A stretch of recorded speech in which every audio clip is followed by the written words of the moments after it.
Сликата на европскиот пазар на нови возила последниве години суштински се менува.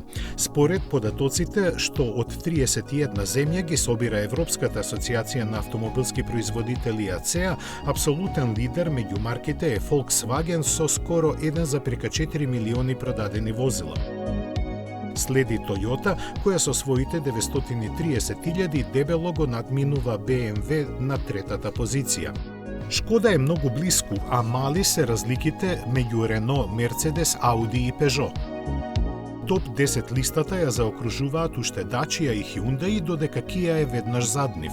Меѓу марките кои имаат позначајно пазарно учество, најголем пораст од 28,4% забележа Volvo, додека Fiat и Ford со минус од 20,4%, односно 17%, ке сакаат брзо да ја заборават 2024-та.